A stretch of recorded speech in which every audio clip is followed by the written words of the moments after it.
성경은 하나님의 지혜로 지으신 온 우주와 만물에 또 하나님의 소리로, 특별히 지혜의 소리로 가득하고 충만함을 말씀하고 있습니다. 지혜가 부르지 아니하느냐, 명철이 소리를 높이지 아니하느냐. 이 온 세상에, 이 우주와 만물에는 하나님의 지혜의 부르짖음이 있고, 명철이 부르는 소리가 높이 높이 저 멀리까지 퍼져 나간다라는 겁니다.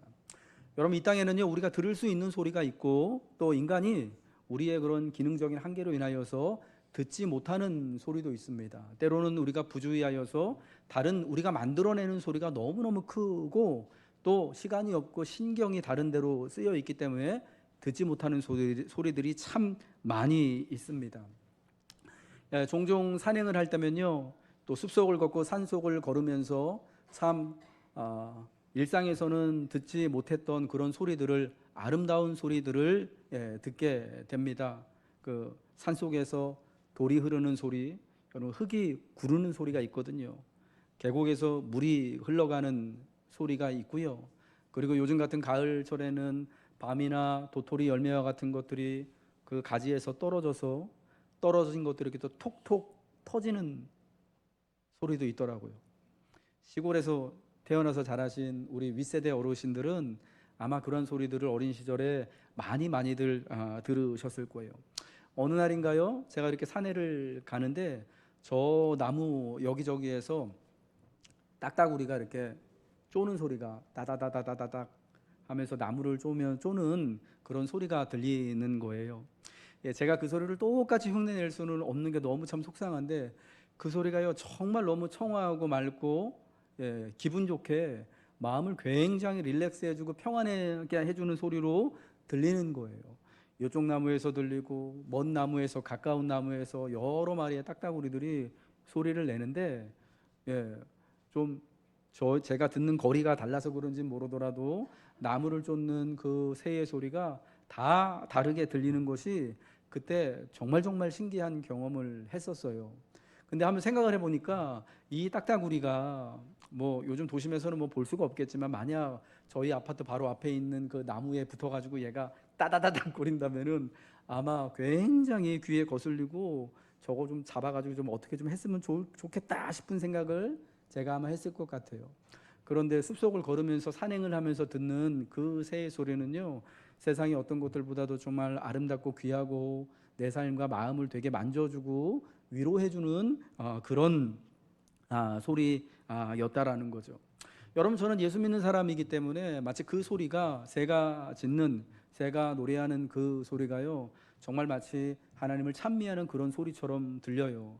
그게 제가 성경을 보면서 학습이 되어져서 그런 것일 수도 있겠지만은, 근데 여러분, 그 아름다운 소리가 성경에 의하면은 다 온 세상과 만물이 다 하나님을 찬양하고 경배하고 하나님을 드러내고 있음을 말씀하고 있는데, 여러분, 자연에 나가 보면 우리가 듣지 못했던 소리를 듣게 되어지면 과연 그러한 경험을, 이건 뭐 영적이라고도 말하기에 뭐라 할 수 있는 그런 신기한 경험을 하게 되더라는 거예요. 그래서 옛적부터 신실한 성도들은요, 항상 즐겨하던 말이 뭐냐, 자연이 우리가 가진 가장 큰 성경이다 라고 말했어요. 자연이 뭐라고요? 가장 큰 성경이라고요. 하나님의 말씀을 우리에게 가장 큰 소리를 알려주는 성경이 바로 자연이다 라고 옛적부터 신실한 사람들은 그렇게 즐겨 이야기를 했던 거예요. 우리 한번 시편 19편의 말씀 1절부터 6절의 말씀을 같이 한번 읽어보겠습니다. 시작. 하늘이 하나님의 영광을 선포하고 궁창이 그 손으로 하신 일을 나타내는도다. 날은 날에게 말하고 밤은 밤에게 지식을 전하니 언어가 없고 말씀도 없으며 들리는 소리도 없으나 그 소리가 온 땅에 통하고 그의 말씀이 세상 끝까지 이르도다. 하나님의 해를 위하여 하늘에 장막을 베푸셨도다. 해는 그의 신방에서 나오는 신랑과 같고 그의 길을 달리기 기뻐하는 장사 같아서 하늘 이 끝에서 나와서 저 끝까지 운행함이요 그의 열기에서 피할 자가 없도다. 여러분, 이 시편 19편 말씀이 온 세상에 하나님을 향한 찬미의 소리, 우리가 들을 수 없지만 그러나 그 들리는 소리가 있음을 말씀해주고 있는 거잖아요. 밤은 밤에게 날은 날에게 말하고 지식을 전하니 언어도 없고 말씀도 없으며 들리는 소리도 없으나, 우리가 이게 들을 수 없는 그런 소리이지만 그 소리가 온 땅에 통하고 그 말씀이 세상 끝까지 이른다. 비록 우리가 이런저런 이유로 또 때로는 우리의 또 들을 수 있는 그 한계의 범위를 뛰어넘는 초라는 소리로 세상이 말을 하고 하나님을 선포하고 있기 때문에, 지혜의 소리가 들리기 때문에 우리가 듣지 못하더라도 그 소리가 온 땅에 통하고 그 소리가 우주 만물에 통하고 그 말씀이 세상의 끝까지, 저 하나님이 창조하신 저 끝이 없어 보이는 저 우주의 끝까지 닿게 되어진다라고 말씀하고 있는 것입니다. 여러분, 이 온 세상의 지혜의 소리를 듣기 위해서, 하나님을 향한 그 소리, 하나님이 들려주시는 지혜의 소리를 듣기 위해서 우리는 먼저 그 소리 자체가 있음을 인정해야 하는 것입니다. 내게 비록 들리지는 않더라도, 지금 큰 소리로 내가 그 음성을 듣지 못하더라도 분명히 그 소리가 있음을 인정해야 하는 거예요. 여러분, 종종 우리나라 이제 그 서울도 이런 그 북한산이나 도봉산 같은 산들 가면은 종종 멧돼지가 출현한다라는 이야기를 듣잖아요. 우리 동네 저 뒷산, 저 산 같지도 않은 야트막한 일자산 언덕에도 올라가면요, 멧돼지가 출현할 수 있습니다. 조심하십시오. 이렇게 써붙여 놓은 곳을, 현수막 걸어 놓은 곳을 여러분 보셨을 거예요. 그렇게 막 다닌다는 거예요, 얘가. 그런데 사실은 부딪히지를 않으니까, 만나지를 않으니까 여기 정말 우리 주변에 멧돼지가 살고 있는지, 고라니가 살고 있는지, 개들이 어떤 소리를 내는지 우리가 잘 모르잖아요. 혹시 만나보신 분 계십니까? 저는 최근에 멧돼지 가족을 만났었습니다. 산에 갔다가 저 앞에서 멧돼지가 막 한 2마리가 이렇게 팍 튀더라고요. 곰처럼 커요, 멧돼지가. 사람이 이렇게 지나다니는 길에, 그러니까 그 산길에 얘네들이요, 저희가 가니까 이제 막 피해가지고 막 가더라고요. 그 움직이는 소리가 굉장히 크더라고요. 몸집도 엄청 크고, 쟤하고 1대1로 맞서 싸우면은 큰일 나겠다 싶은, 멧돼지가 피할 게 아니라 내가 피해야겠구나 하는, 그게 안전하겠구나라는 생각이 들었는데요. 평소에는 그 소리를 들을 수도 없고 평소에는 우리가 만나볼 수도 없는 그런 존재지만 세상에는 분명히 그들이 있다라는 거예요. 그 소리가 들린다라는 거예요. 여러분, 그래서 우리는 내가 비록 들을 수 없지만 들을 수 있는 온 세상에 하나님의 지혜의 소리가, 하나님의 생명의 소리가, 하나님이 온 우주 만물에 선포하시는 그 소리가 있음을 우리는 인정해야 되는 거예요. 그리고 그 다음 그 하나님의 지혜의 소리를 듣기 위해서 우리는요, 조용해야 돼요. 고요해야 돼요. 잠잠해야 돼요. 주의하고 집중을 해야 하는 거예요. 여러분, 우리가 왜 듣지 못하느냐? 우리의 소리를, 우리가 들을 수 있는 소리의 범위를 넘어서는 소리이기 때문에 듣지 못하는 경우도 있습니다. 여러분, 지구가 움직이면서 내는 소리가 있잖아요. 지구가 공전할 때요, 시속 속도가 10만 7천 킬로미터래요. 지구의 축을 따라서 자전할 때는 속도가 전투기 속도보다 빠른 1670킬로미터래요, 시속. 엄청난 속도로 이 우리가 살고 있는 지구가 공전하고 자전하는데, 여러분, 그 소리가 우주에요, 엄청 광대하게 들린다라는 거예요. 근데 감사하게도 우리가 들을 수 있는 주파수의 범위를 넘어서는 소리이기 때문에 우리가 듣지 못할 뿐이지, 여러분, 사람이 발명한 그런 기계들 있잖아요, 장치들. 저주파를 찾아내고 고주파를 찾아내는 그 장치들은요, 희한하게도 그 소리들을 다 캐치해내가지고 천체가 어떻게 움직이는지, 화산이 어떻게 활동하는지, 그리고 지진이나 해일이 어떻게 오는지를 미리 다 파악해가지고 우리에게 재난 경보를 미리 보내주는 거잖아요. 여러분, 우리를 둘러싸고 있는 이 여러 많은 소리들이 가운데 특별히 우리가 들을 수 없는 소리도 있지만 우리가 들을 수 있는 영역에 있는 소리들이 들리지 않게 되어지는 경우도 있어요. 여러분, 그런 경우는 어떤 거냐? 내게 들리는 다른 소리가 있기 때문에, 다른 소음과 같은 소리가 있기 때문에 들리지 못하는 지혜의 소리를 듣지 못하는 경우도 있다라는 거예요. 세상은 수많은 소리로 둘러싸여 있습니다. 그중 인간이 만들어낸 인공적인 소음은 매우 상당한 거죠. 하루 중 많은 시간, 심지어 깊은 한밤중에도 우리는 사람이 만들어낸 소음에 둘러싸여 지내고 있습니다. 그래서 우선은 우리가 이 지혜의 소리를 듣기 위해서, 우리가 들을 수 있는 그 소리를 듣기 위해서 믿음을 따라서 우리의 귀를 열고 하나님의 소리를 듣기 위해서 우리가 만들어낸, 사람이 만들어낸 소리를 최대한 걸러내기 위한 노력을 해야 되는 거예요. 고요하고 잠잠한 곳에 나아가서 하나님의 지혜의 소리, 하나님이 바라시는 그 생명의 소리를 듣기 위하여서 우리의 귀를 기울이고 하나님의 말씀을 듣고자 하는 사모하는 마음을 가져야 한다라는 겁니다. 사람이 만들어낸 소리를 최소한 들을 수 있도록 최소 수준만큼 듣지 않는 시간이 있을 때에 비로소 우리는 하나님이 이 땅에 말씀하시는 온 우주에 울려 퍼지는 하나님의 음성, 지혜의 소리를 듣고 하나님을 경외하며 지혜로운 또 복된 삶을 살아가게 될 줄로 믿습니다. 여러분, 지혜의 소리는요, 그 소리를 사모할 때 들을 수 있는 거예요. 들리지 않는 소리를 듣고 보이지 않는 것을 보려면 우리에게는요, 사모하는 마음을 가져야 하는 것입니다. 오늘 본문 잠언 8장 17절에서도요, 그래서 나를 사랑하는 자들이 나의 사랑을 입으며 나를 간절히 찾는 자가 나를 만날 것이니라 말씀하신 거예요. 나를 사랑하고자 하는 자들, 나를 사랑하는 자들이 나의 사랑을 입으며 나를 간절히 찾는 자, 하나님의 지혜의 음성을 듣기를 간절히 바라고 바라는 자가 바로 하나님의 지혜를 듣게 되는, 지혜를 만나게 되어지고 지혜의 소리를 듣는 줄 믿으시기 바랍니다. 여러분, 다시 한번 우리가 1절과 3절의 말씀을 한번 살펴보았으면 좋겠습니다. 여기서 지혜가 우리를 부르고 있는 소리가 있습니다. 지혜가 부르지 아니하냐, 명철이 소리를 높이지 아니하느냐, 그가 길가의 높은 곳과 내거리에 서서 성문곁과 문 어귀와 여러 출입하는 문에서 불러 이르되. 1절부터 3절은요, 지혜의 소리가 사람들을 부르고 있는, 우리를 초청하고 있는, 지혜로 초청하고 있는 그 하나님의 지혜의 소리가 온 세상에서 울리고 있다라고 말씀하고 있습니다. 온 세상의 모든 곳에서, 저 성문 곁에서, 문 어귀와 우리가 살아가는 여러 출입문 곁에서, 사람이 있는 모든 곁에서, 모든 곳에서, 하나님이 지으신 모든 공간에서, 사람이 살아가는 모든 곳에서 이와 같이 많은 사람들이 모인 이 도심의 삶 속에서도, 그리고 저 낙도와 극지와 오지에서도 하나님의 음성이요, 우리를 부르신다라는 거예요. 여러분, 이 말씀은 어떤 의미냐면, 우리가 그러므로 하나님의 소리를 듣고자만 한다면, 하나님의 지혜를 배우려고 하는 마음만 있다면 언제나 항상 옆에서 지혜의 소리를 들을 수 있고 지혜의 가르침을 언제나 항상 배울 수 있다라는 뜻인 거예요. 왜? 지혜의 소리는 언제나 하나님이 주신 모든 공간에, 우리가 있는 모든 곳에 울려 퍼지고 있기 때문입니다.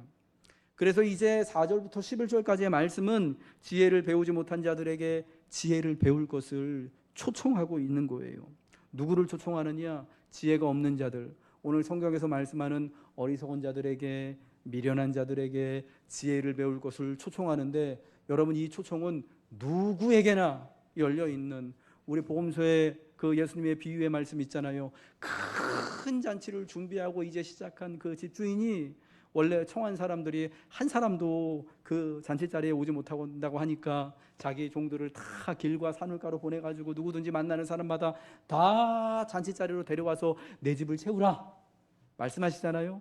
그런 것처럼 지혜는요, 누구에게나, 그 지혜의 소리를 듣기를 원하는 사람이면 누구든지 간에, 그 사람이 어떤 사람이건 간에, 그 사람의 사회적인 신분이나 성별이나 그 사람의 높고 낮음과 관계없이 다 초청하여서 누구든지 간에 이 지혜를 배우고 지혜의 소리를 들을 것을 말씀하고 있다라는 거예요.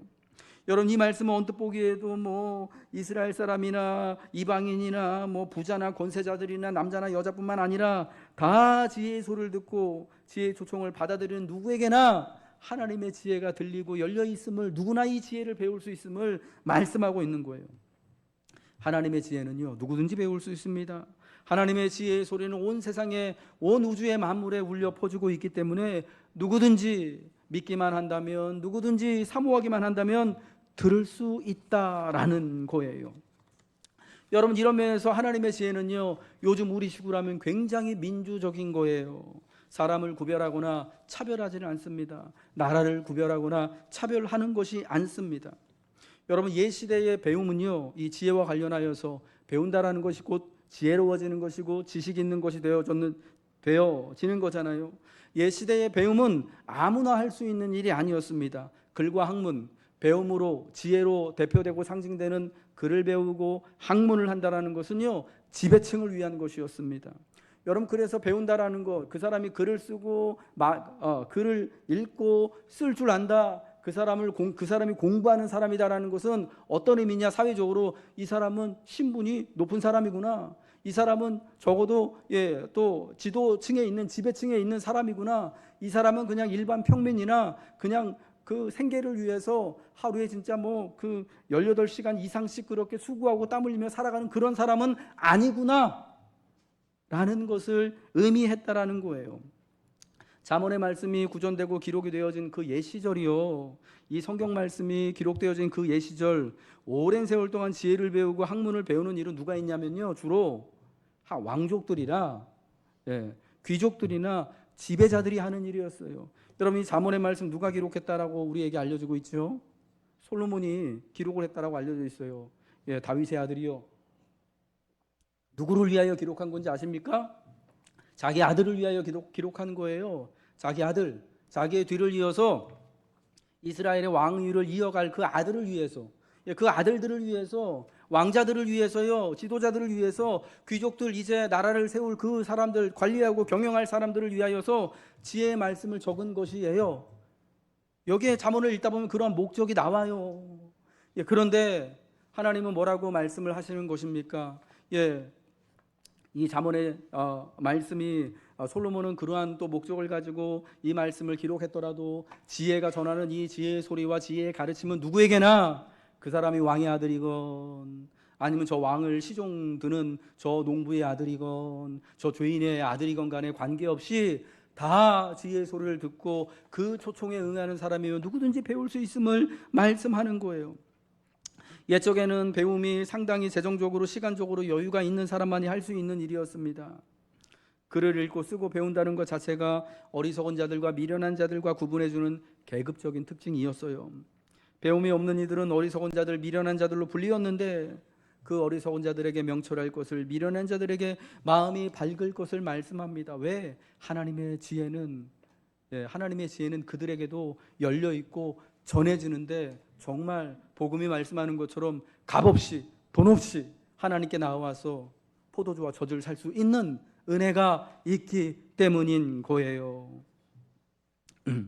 지혜의 소리, 지혜의 초청을 듣고 세상을 창조하신 하나님의 신적인 지혜를 듣고 배움으로 어리석은 자도 미련한 자도, 배움이 없고 그래서 사회적인 기반이 없는 자도 지혜가 가져오는 새로운 삶을 살아갈 수 있는 길이 있어서, 그래서 오늘 성경이 말하는 것처럼 그 지혜로 말미암아 은혜롭고 번성하고 흥왕하는 삶을 살아갈 수 있도록 하나님이 축복하신다라는 것입니다. 그러므로 사랑하는 성도 여러분, 누구에게나 열려있는, 누구에게나 외쳐서 이 지혜를 배울 것을 말씀하시는 하나님의 지혜의 소리를 들으시기를 주님의 이름으로 축복합니다. 그리고 그 지혜의 소리를 들음으로 하나님을 경외함으로 그 지혜의 외침을 통하여서 지혜로워진 여러분의 삶과 믿음이 되어져서 여러분의 인생이 복되시기를 다시 한번 축복합니다. 그렇다면 이 지혜의 음성, 지혜는 어떻게 우리가 배울 수 있는가? 어떻게 지혜의 학생이 될 수 있는가? 잠언이 계속해서 말씀하는 것처럼 여호와를 경외함으로 지혜를 배우는 것입니다. 잠언 9장 10절에도요, 계속해서 다시 한번 이렇게 말씀하죠.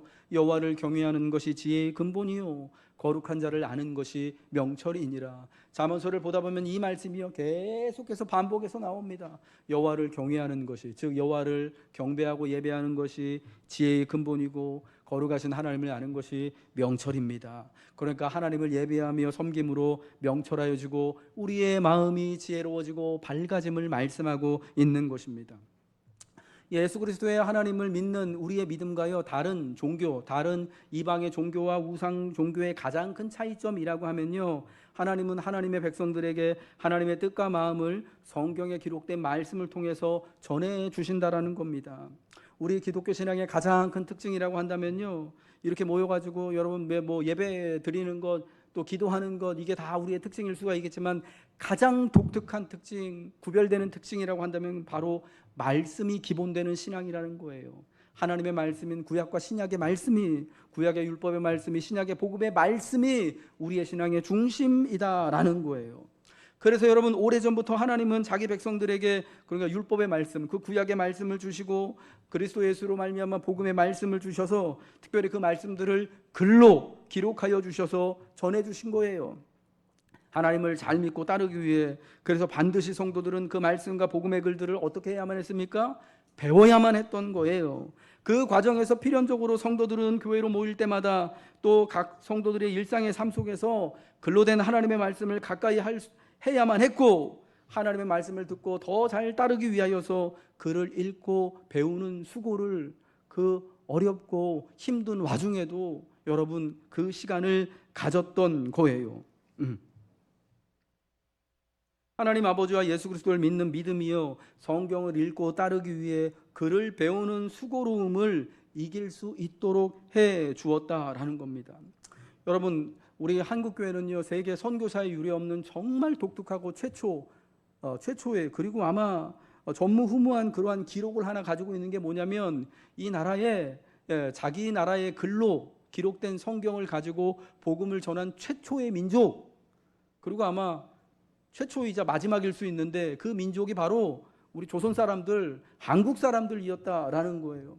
여러분, 보통 선교지에 복음이 전해질 때요, 그 나라의 글을 번역해 가지고 성경을 그 나라의 글로, 그 나라 그 민족의 언어로 번역해서 들어가는 것이 아니라 선교지에 선교사들이 자기 나라의 글과 언어를 가지고 가서 복음을 전하고, 그리고 세월이 흐른 다음에 성경을 번역했습니다. 근데 우리나라는 그 순서가 거꾸로였어요. 이 땅에 공식적으로 선교사가 들어오기 전에 먼저 한글로 된 성경이 이 땅에 번역돼서 들어온 거예요. 그게 어떤 성경이냐? 이수정이라는 분이 일본에서 번역한 마가복음 전서인 거예요. 마가복음 전서. 이수정이라는 분이 번역한 책이에요. 여러분, 이분이 일본에서요, 유학을 하러 갔다가, 공부를 하러 갔다가 거기서 예수 믿는 믿음을 접하게 된 거예요. 그리고 자기가 그 믿음을, 이분 유학자잖아요, 공부하러 갔잖아요. 공부를 쫙 하다 보니까 예수 믿는 게 너무나 좋은 걸 안 거예요. 내가 예수를 믿어야겠다. 그래서 무슨 일을 했냐, 거기 그 당시에 일본에 있던 선교사들하고요, 마가복음, 처음 복음서인 마가복음을요 한글로 번역을 한 거예요. 물론 지금 우리가 볼 때는 그때의 그 한글이라는 게 이건 뭐 한자 같기도 하고 우리하고 되게 우리가 쓰는 언어하고 좀 낯설지만, 어쨌거나 그 당시에 한글로 번역을 해가지고 그거를 먼저 한국에, 조선 땅에 보낸 겁니다. 여러분, 그게 19세기 말에 있었던 일이었던 거예요. 여러분, 그래서요, 선교사가, 미국 선교사가 들어오기 전에, 저 캐나다에 호주 선교사가 오기 전에요, 한글로 된 그 마가복음 전서가 조선 땅에 먼저 들어와서 일반 한글을 아는 우리 어머니들한테, 그리고 또 일반 또 백성들한테 또 읽히기 시작한 거예요. 여러분, 그러면서 사람들이요, 우리나라 말 배우기 쉽잖아요. 읽고 쓰기가 다른 어떤 말보다 훨씬 수월하고 좋잖아요.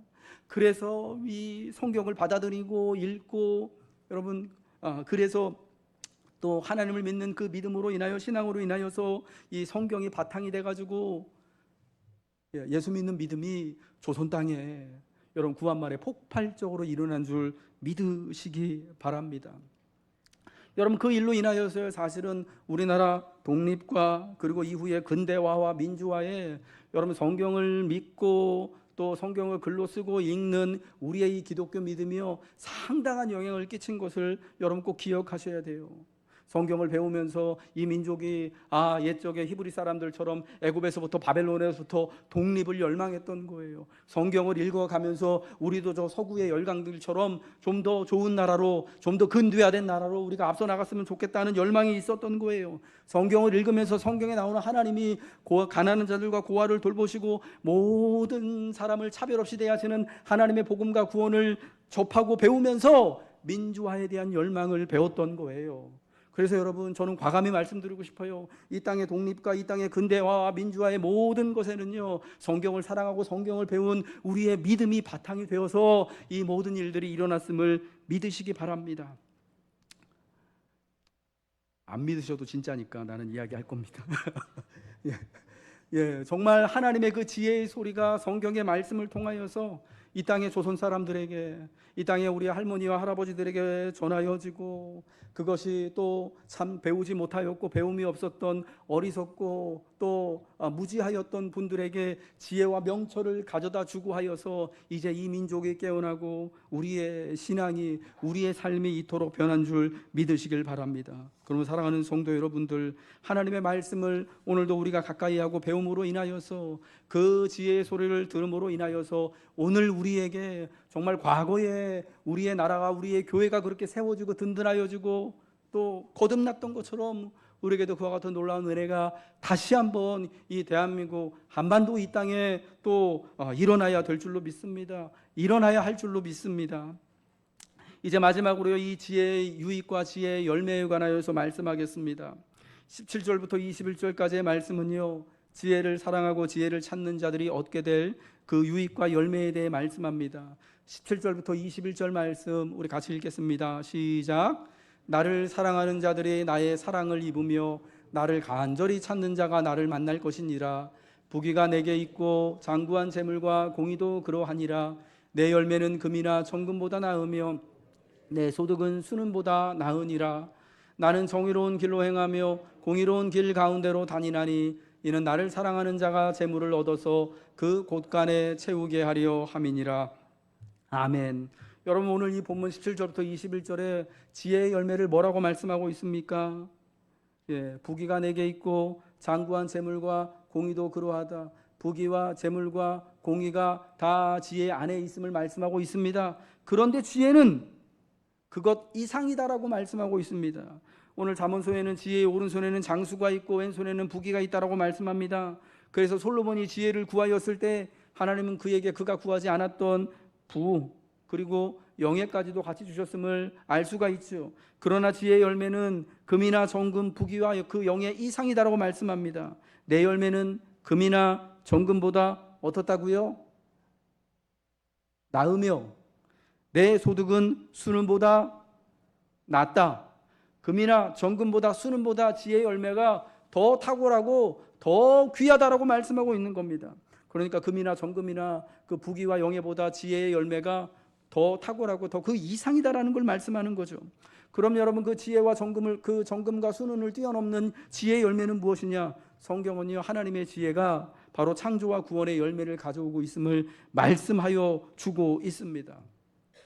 하나님의 지혜의 열매는요, 자기 자신뿐에게뿐만 아니라 그 주변에 있는 모든 사람들에게요, 하나님의 생명을 누리게 하는 것이고요, 그리고 하나님이 구원을 보게 합니다.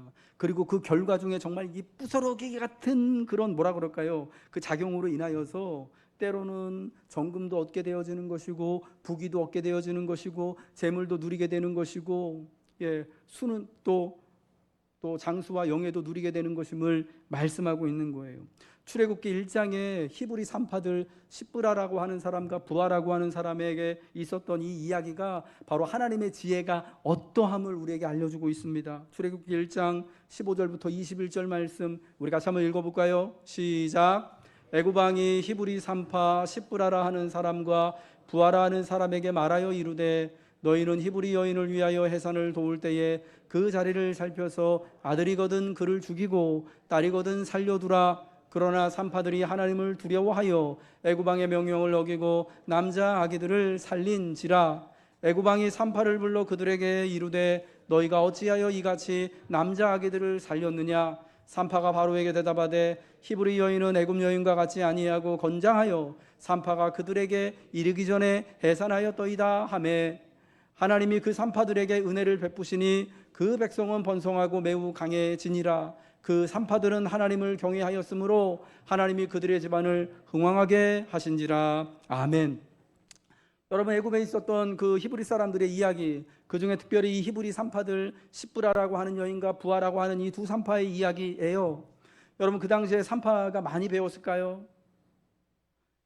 그렇게 뭐 지식층이라고 배움이 있는 사람, 그 당시 기준으로 지혜로운 사람, 지식인이라고는 절대 말할 수 없었을 사람인데, 여러분 이 이야기를 보면요, 이 히브리 산파들은요 애굽왕 바로보다 훨씬 더 지혜로운 사람이에요.